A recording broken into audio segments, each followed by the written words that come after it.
हरिओम। 50तमोऽध्यायः। शृंगी ऋषि का परीक्षित को शाप, तक्षक का काश्यप को लौटाकर छल से परीक्षित को डसना और पिता की मृत्यु का वृत्तांत सुनकर जन्मेजय की तक्षक से बदला लेने की प्रतिज्ञा। मंत्री बोले, राजेंद्र, उस समय राजा परीक्षित भूख से पीड़ित हो शमीक मुनि के कंधे पर मृतक सर्प डालकर पुनः अपनी राजधानी में लौट आए। उन महर्षि के शृंगी नामक एक महातेजस्वी पुत्र था, जिसका जन्म गाय के पेट से हुआ था। वह महान यशस्वी, तीव्र शक्तिशाली और अत्यंत क्रोधी था। एक दिन उसने आचार्य देव के समीप जाकर पूजा की और उनकी आज्ञा ले वह घर को लौटा। उसी समय शृंगी ऋषि ने अपने एक सहपाठी मित्र के मुख से तुम्हारे पिता द्वारा अपने पिता के तिरस्कृत होने की बात सुनी। राजसिंह, शृंगी को यह मालूम हुआ कि मेरे पिता काठ की भांति चुपचाप बैठे थे और उनके कंधे पर मृतक सांप डाल दिया गया। वे अब भी उस सर्प को अपने कंधे पर रखे हुए हैं।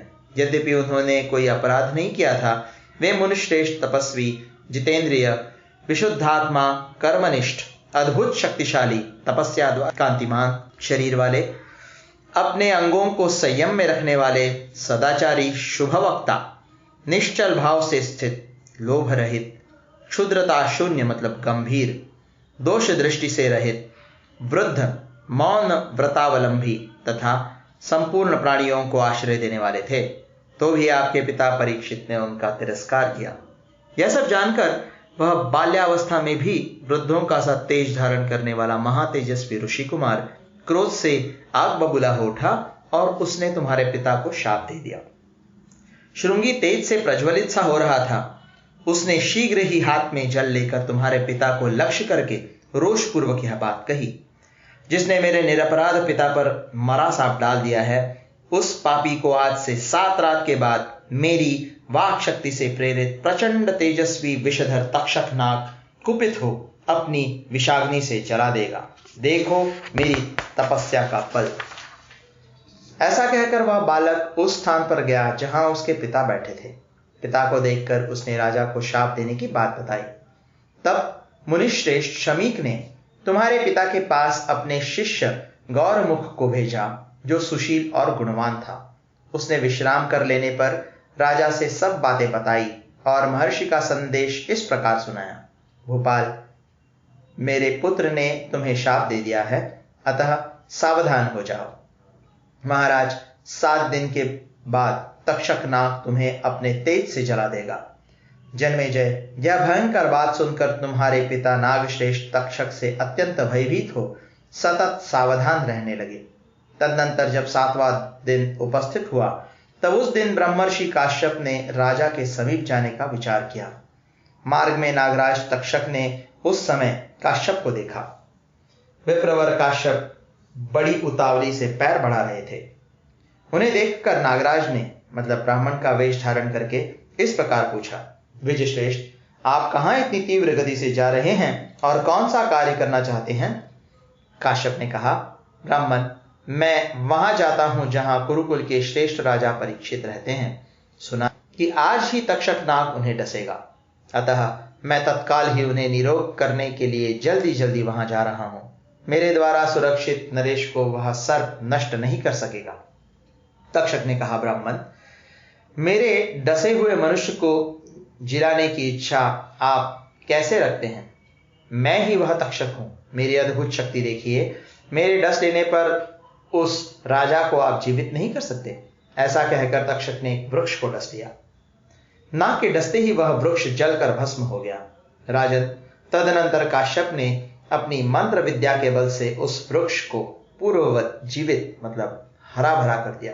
अब तक्षक काश्यप को प्रलोभन देने लगा। उसने कहा, तुम्हारी जो इच्छा हो मुझसे मांग लो। तक्षक के ऐसा कहने पर काश्यप ने उससे कहा, मैं तो वहां धन की इच्छा से जा रहा हूं। उनके ऐसा कहने पर तक्षक ने महात्मा काश्यप से मधुर वाणी में कहा, अनक, तुम राजा से जितना धन पाना चाहते हो उससे भी अधिक मुझसे ही ले लो और लौट जाओ।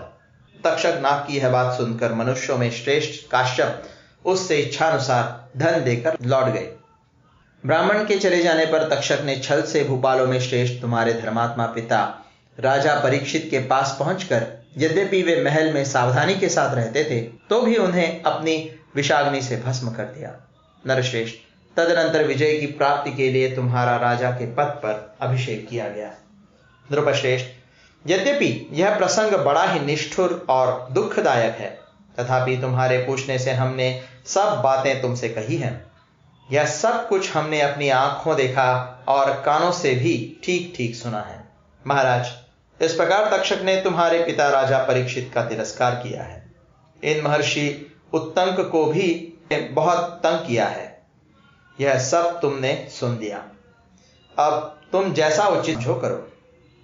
उग्र श्रवाजी कहते हैं, शौनक, उस समय शत्रुओं का दमन करने वाले राजा जन्मेजय अपने संपूर्ण मंत्रियों से इस प्रकार बोले।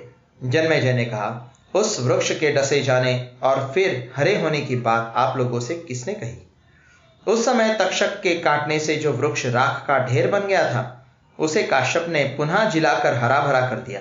यह सब लोगों के लिए बड़े आश्चर्य की बात है। यदि काश्यप के आ जाने से उनके मंत्रों द्वारा तक्षक का विष नष्ट कर दिया जाता, तो निश्चय ही मेरे पिताजी बच जाते। परंतु उस पापात्मा नीच सर्प ने अपने मन में यह सोचा होगा, यदि मेरे डसे हुए राजा को ब्राह्मण जिला देंगे तो लोग कहेंगे कि तक्षक का विष भी नष्ट हो गया। इस प्रकार तक्षक लोक में उपहास का पात्र बन जाएगा। अवश्य ही ऐसा सोचकर उसने ब्राह्मण को धन के द्वारा संतुष्ट किया था।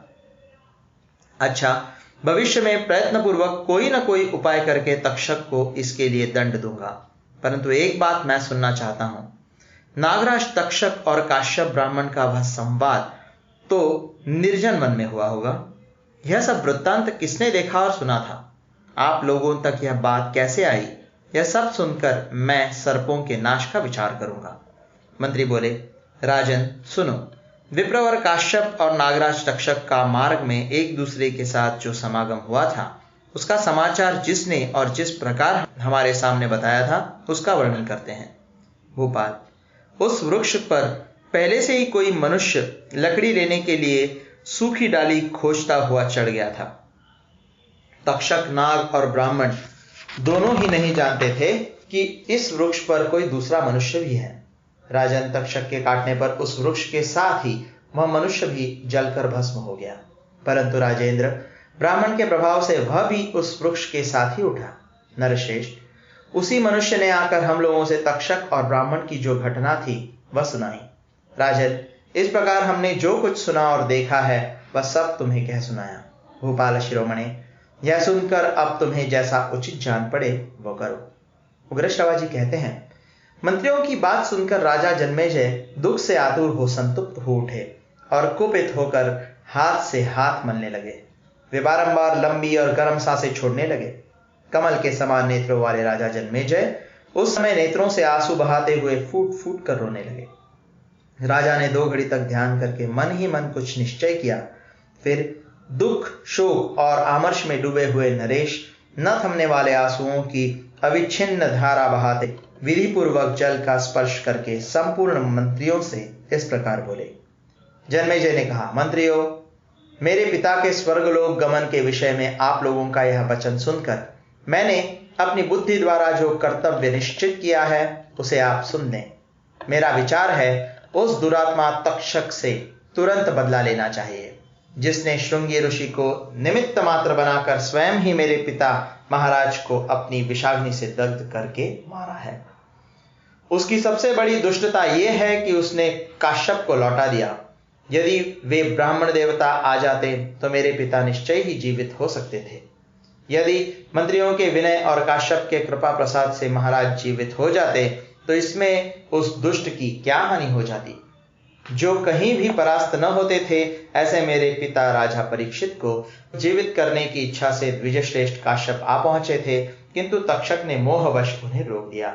दुरात्मा तक्षक का यह सबसे बड़ा अपराध है कि उसने ब्राह्मण देव को धन दिया कि वे महाराज को जिला न दे।